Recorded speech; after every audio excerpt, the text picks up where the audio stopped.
Federal Reserve's big annual Jackson Hole Economic Symposium is kicking off today as Wall Street anxiously awaits new comments on inflation and interest rates from Fed Chief Jerome Powell.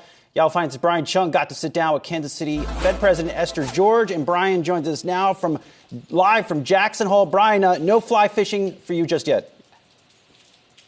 No, well, I mean, it's raining outside, and to be honest with you guys, I'm a little bit cold out here in the morning again, out here in the Grand Teton Mountains for the kickoff of the Jackson Hole Economic Symposium. It's going to begin today. Of course, all eyes on that speech from Fed Chairman Jay Powell that's scheduled for 10 a.m. Eastern time tomorrow morning. But we did have the chance to sit down with the Kansas City Fed President Esther George, who hosts these conferences on a year-after-year basis, and talk to her about the immediate issue facing the economy. Just like as it's cloudy out here, a lot of clouds facing the economy with high inflation. Here are her thoughts on how the Federal Reserve is addressing that. Take a listen.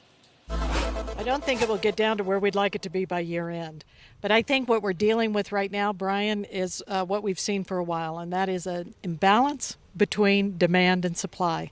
So July looked like there was some easing in those price pressures, but certainly not enough that you would say we're in the right direction. So I think we have more data to see, and I think we have more work to do to begin to see that trend move down. So when you say easing of price pressures, that may have been maybe a reading on the month-over-month figures, plateauing between June and July, but of course on a year-over-year basis, 8.5% higher than they were last year.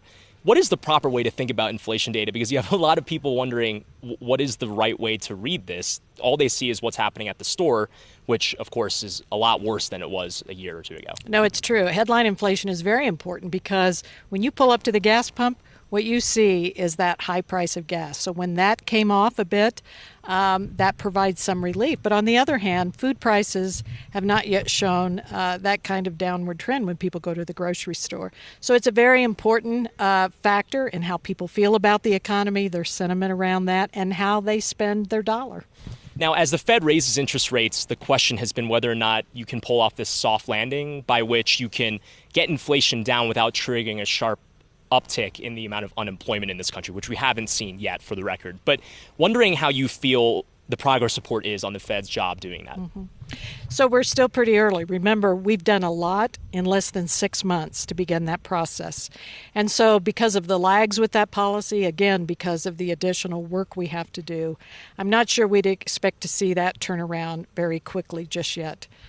Now, obviously, the lag policy, actually, I want to get to that in a second, but just kind of to rewind in terms of the soft landing question, you mentioned what you've done already in the last 6 months, 4 consecutive meetings of interest rate hikes. How do you think about the bite of inflation? Again, we've seen maybe encouraging signs in the July report, but not to ask you, is that the March or the May interest rate hikes, but how do you think about, the lag impact of it? Is it 6 months before it starts to bleed through? How does that work? So we don't know exactly. I think typically you've thought about 6 to 12 months of lag in that. And of course, we saw those tighter financial conditions hit pretty quickly, mortgage rates, for example. But there are other sectors of the economy that will be digesting this movement in rates. At the same time, next month, we start the full roll-off of our balance sheet. So I think as I watch the combination of these rate hikes, a balance sheet coming down, it's going to be important to see how the economy adjusts to what the Federal Reserve is doing. So on that point, it's kind of a tricky thing with timing because not only is it imprecise by which the impact of those rate hikes will start to bleed through to inflation, but you're also reacting to inflation data that is in and of itself lagged by about a month or so. So Absolutely. How do you kind of think about those things? I've heard Fed Governor Bowman say something to the effect of we have to keep in mind that these things are often revised. The data is often revised. How does that factor into your policymaking decisions? Well, of course, that's always true. You can see the data be revised. But I think for a regional Fed president like me, one of the advantages I have is data on the ground. And by that, I mean our business contacts, people that we are talking to on a regular basis to try to get an early read of what they are seeing. And I will just tell you, right now, they are continuing to see price pressures. They are continuing to have problems hiring people. So that tells me that the effects of those rate increases have not come through yet, and it's likely that we will need to do more before we see that demand begin to cool. So we hear this term of easing financial conditions, tightening financial conditions, kind of jargony. You talk about you have on-the-ground experience in talking to folks. We've noticed that over the course of, let's say, the last 8 months or 8 weeks or so, although it's kind of not been the case for the last 2 weeks, that financial conditions have eased. Mortgage rates have not continued to go higher. Maybe borrowing costs for businesses have also kind of plateaued a bit. Has the easing of financial conditions impacted the inflationary story in the 10th district in any way? So I don't think we have seen the effects yet. But remember, we are operating in an uncertain time, the volatility that we see in markets. It would be important for us to communicate clearly the path ahead so that those financial conditions can tighten alongside those rate moves and that we can begin to see demand cool. Were you surprised after the July meeting to see financial conditions actually kind of reverse a bit? Well, I guess it was after the June meeting, but yeah. It's hard to know always, what factored into that decision. But I think, again, what we want is to see the communication that we are on a path to higher interest rates, bringing inflation down, be priced into the markets. You mentioned the balance sheet roll-off earlier. So as you mentioned, it's going to kind of get up to the full speed in September. But I guess the natural question is that's still a process by which it's maturing assets that are rolling off the sheet. If the Fed wants to be more aggressive on interest rate hikes to take inflation down, why doesn't the Fed get more aggressive on the balance sheet roll-off as well by maybe actively selling securities? So I would say we are doing a lot more. If you think about the last cycle of removing accommodation, trying to bring the balance sheet down, we did it under very different conditions. Now we have a balance sheet that's considerably higher. The pace of that runoff is going to be higher, and we have been far more aggressive in these interest rate hikes. I think the combination of that, given the unprecedented nature both of the shock but how we're seeing the economy unfold, really means that you have to watch carefully how the pace of that tightening is affecting the real economy. I want to ask about kind of dark horses in this situation because we're watching a slowdown in China, recession worries out of the Eurozone, UK inflation very high. Do you worry about spillover effects of what's happening outside of our borders that could actually affect the Fed's ability to do its job? Yeah, I think it's important always. I mean, we live in a global economy in many respects. So as we watch what's happening in significant economies like China and Europe and the UK, we will have to be mindful of what impact that has on the U.S., even though our mandate is squarely focused on this domestic economy. Now, financial stability is something I imagine that you're watching as well. It's been a very volatile year in terms of financial conditions and how that's impacted possible asset bubbles or just risk-taking in the economy. But wondering kind of where you see in August the state of financial stability. So we've been keeping a close eye on financial stability. And I think one of the things I'm watching very carefully, again, we're talking about what's happening in financial markets. So the quantitative easing that we undertook boosted asset values. As we begin to remove some of that accommodation, I think we should expect that evaluations could adjust, and that could have impacts to the market. So how the banking system fares in this, how other sectors of the economy fare will be important to keep an eye on. Now, I know that Fed officials don't comment on fiscal policies, but there's just been a lot of interest in the Inflation Reduction Act. The name of that bill itself already implies a pretty important weight on just what's happening in the macro to average Americans. Just wondering if you've assessed or thought about the windfall of that package in the near term and whether or not that kind of weighs on your policy choices in the immediate future. Yeah, so I haven't studied it in depth to comment on it, but generally, as we take fiscal policy in, depending on whether it's a short-term effect, many of those things take place over a period of time, so they don't have an immediate effect on the economy. But any of those fiscal actions we will take into account in thinking about how the economy will unfold, what growth will look like in the years ahead. And then just another kind of fiscal policy point that's relevant today, the forgiveness of the $10,000 in student loans for most borrowers as announced by the Biden administration.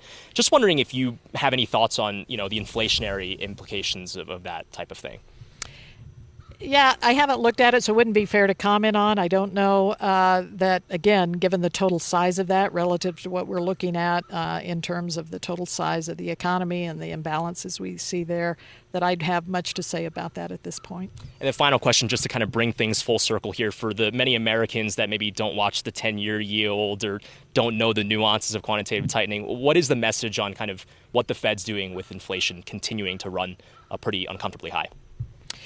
So our goal is clear.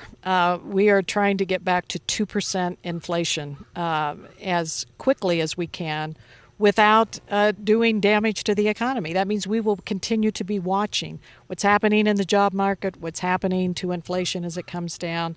But I think very clear-eyed, at least in my view, that we have got to get back to 2%. That will be the victory lap in terms of achieving price stability.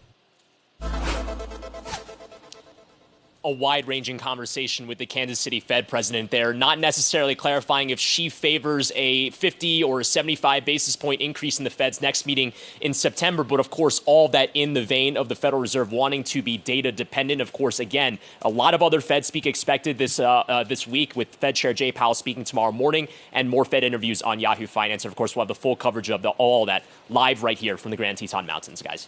There's something, Brian, about hearing this, this firm line on fighting inflation, but with the soothing backdrop of the mountains that somehow makes you feel good about the message. But that does seem to be the broad expectation, right? That the message is going to be our work is not done. Don't think that we are getting anywhere near the end of this tightening cycle while inflation is where it is.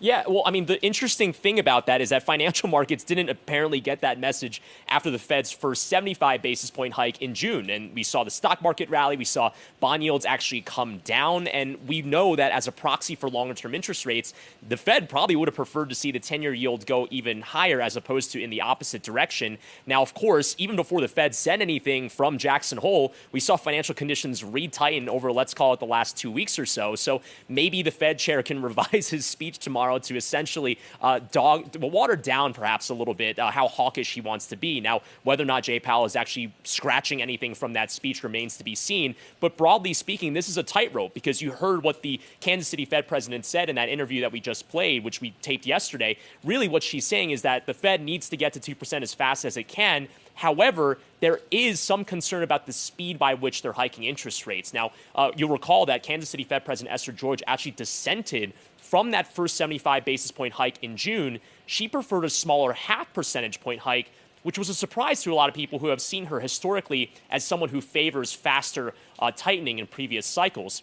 Her reasoning for that, she's worried about the fast pace and unprecedented pace of this particular hiking cycle. She says that could be disruptive to households and businesses. We'll have to see. The lag effect of monetary policy certainly making that a very difficult line to try to toe here. And that's what I wanted to ask you more about, Brian, is that lag effect. Because as they're looking at some of the lagging indicators and the policy that they're instituting, of course, how that shows up within those indicators as well is amazingly critical, even as they continue to have to move forward and best as possible anticipate the direction of the economy too and the reaction that they're seeing.